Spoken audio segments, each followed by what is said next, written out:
Alright people, welcome to the show, or, well, my channel. Today we're doing something a little different. We're not just talking about one scandal, oh no, we're going big. Today we're counting down the top 50. Yes, you heard that right. 50 individuals who've allegedly been a little too creative with the public purse, shall we say.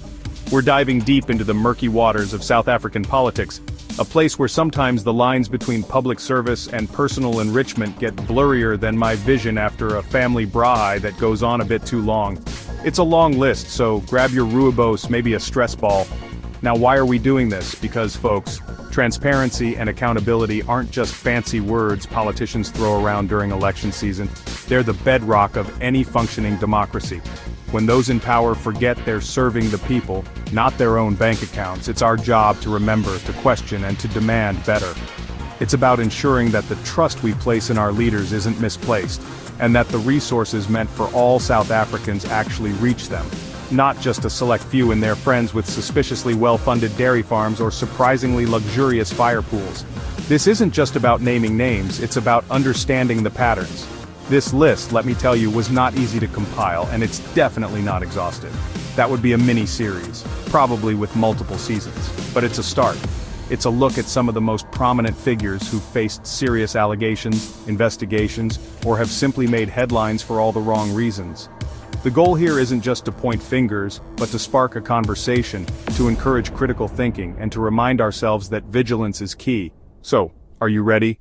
Because it's going to be quite the journey. Jay-Z, the man, the myth, the showerhead. State capture wasn't just a phase, it was a full-blown career move with the Guptas as his, shall we say, business partners. Next up, Ace Magashule. His alleged involvement in the Free State asbestos scandal raised more red flags than a bullfighting convention, leaving many wondering where the money actually went. Julius Malema, a man never far from the headlines. Controversies around tenders and calls for lifestyle audits have followed him, making for some very interesting parliamentary debates to say the least. Remember the SASSA grants debacle? Bathabile Dlamini was at the helm, a period marked by chaos and anxiety for millions who depend on those grants. Not ideal, really. Mozabenzi Zwane, a name synonymous with the Gupta-linked Estina dairy project, a project meant for emerging farmers which somehow, well, didn't quite pan out that way for them. Malusi Gigaba, a man of many hats and many scandals. The Fireblade private airport terminal saga and state capture allegations kept him very busy explaining things. A lot. Namvula Mokonyane. The Zondo Commission heard some rather generous details about Bosasa's relationship with her, including alleged bribes. Who knew security companies were so giving? David the Cat Mabuza. Before becoming deputy president, his time in Mpumalanga was shadowed by serious allegations of political assassinations and widespread corruption. 9 lives indeed. Brian Molefe, his tenures at Eskom and Transnet were memorable, let's say. Accusations of facilitating state capture and corruption followed him like a very persistent shadow. Laudi Motsoeneng at the SABC. It was a reign of 90% local content, questionable bonuses, and accusations of mismanagement that could fill its own drama series. Tony Yengeni, forever linked to the infamous arms deal scandal. That luxury car discount certainly cost a lot more in the long run, didn't it? Dina Pule and the ICT Indaba scandal. Allegations of mismanagement and benefiting her romantic partner made for some very awkward tech conference after-parties, I imagine. Andile Lungisa, a man whose political career has been punctuated by actual convictions for fraud and assault. Not exactly a stellar CV for public office, is it? Zandile Gumede and the Durban solid waste tender fraud. Millions allegedly siphoned off, while the city's refuse collection sometimes looked like an abstract art installation. Bongani Bongo faced allegations of trying to bribe a parliamentary inquiry official, offering a blank check, bold move, though perhaps not the wisest one. Faith Muthambi, her alleged interference at the SABC and links to Bosasa, as detailed at the Zondo Commission, painted a picture of influence peddling. Supra Mahumapelo. His leadership in the Northwest Province was marred by widespread allegations of corruption and protests, leading to national government intervention. That's quite a legacy. Dr. Zweli Mkhize, the former health minister, and the digital vibe scandal. A multi-million rand communications contract awarded to his associates? The optics weren't great during a pandemic. Angie Motshega, the long-serving basic education minister, has faced a recurring issue that just won't go away. The persistent failure to deliver textbooks in some provinces has become a real black mark on her department's record. Baleka Mbete, the former Speaker of Parliament, found her early career overshadowed by the Travelgate scandal. This whole thing, where MPs defrauded Parliament using travel vouchers, really cast a long shadow on her rise to prominence. Yes, it's Mose Benzi Zwane again, because honestly, when it comes to alleged Gupta-linked corruption like the Estina dairy project, his name just keeps popping up. Persistence, it seems, is key, at least in this case. Des Van Rooyen, famously known as the Weekend Special Finance Minister. His brief, controversial appointment sent the markets into a nosedive. Talk about making an impact.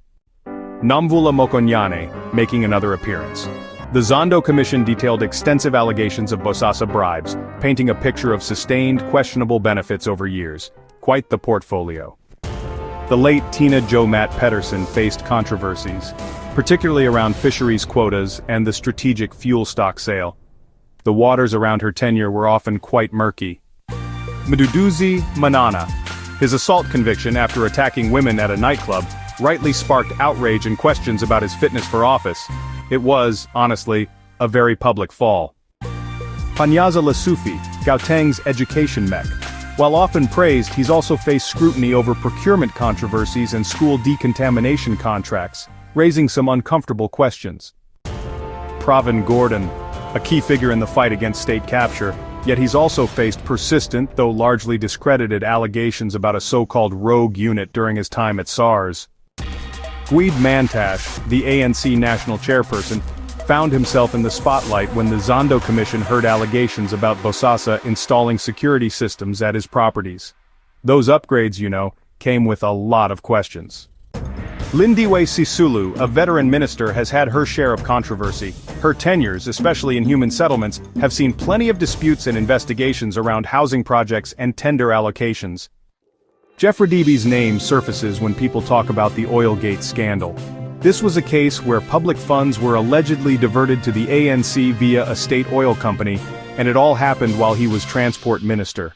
Old scandals, honestly, die hard. Bheki Cele, our famously hatted police minister. Before this role, his time as National Police Commissioner ended due to findings related to unlawful police lease deals. Fikile Razmataz Mbalula. His controversial, allegedly benefactor-funded trip to Dubai, while sports minister raised eyebrows and questions about who really pays for politicians' lifestyles. Stella Ndabini Abrahams. Remember that infamous lockdown lunch? Breaching regulations she was supposed to uphold as communications minister didn't play well, at all. Lindiwe Zulu, Minister of Social Development. Ongoing issues with SASSA grant payments and system glitches have caused immense hardship for the most vulnerable under her watch. Aaron Matsoaledi, now Home Affairs Minister.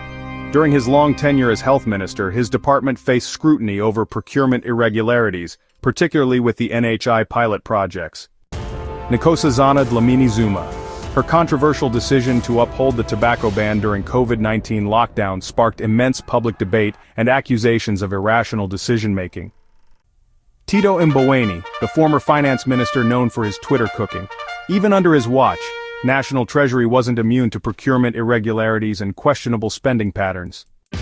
Patricia de Lille. Her time as Cape Town mayor was marked by internal party battles and controversies surrounding housing tenders and water management during the drought. Marius Fransman, former ANC Western Cape leader.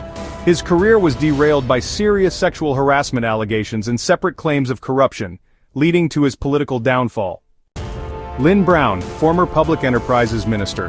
Her role in Eskom board appointments during the state capture era came under intense scrutiny at the Zondo Commission. Ben Martins. His alleged meetings with the Guptas, sometimes alongside other implicated officials, raised serious questions about his proximity to state capture architects. Denials followed. Mduduzi Manana, appearing again. The assault conviction was a significant mark, highlighting issues of conduct and accountability that resonate far beyond a single incident. Andile Longisa, back on our list. His convictions for fraud and assault weren't isolated incidents but, part of a pattern of controversial conduct in public life. Zizi Kodwa, Deputy Minister of State Security. Allegations of receiving payments from a tech boss, detailed at the Zondo Commission, put him in a very awkward spot. Kusela Diko, former presidential spokesperson. The awarding of lucrative PPE tenders to her late husband's company during the pandemic led to a significant ethics scandal. Bongani Bongo, again. Beyond the parliamentary bribery case, other questions about his conduct and enrichment have surfaced, keeping him on the corruption radar for many. Sibusiso Moyo of Zimbabwe. While not South African, alleged cross-border corruption links involving illicit financial flows often indirectly impact South Africa, highlighting regional challenges. Makosi Koza. She rose to prominence as a vocal ANC critic and whistleblower against corruption, though later faced her own set of unrelated controversies. Complex narratives. Paul Mashatile, now Deputy President. Questions around past tender awards in Gauteng and scrutiny over his lifestyle have periodically surfaced throughout his long political career. Tokyo Sexwale. A struggle veteran and businessman, his career has seen controversies in housing projects and mining deals, often blurring lines between politics and business. So there you have it, 50 names, 50 stories, and honestly just the tip of a very large, very concerning iceberg.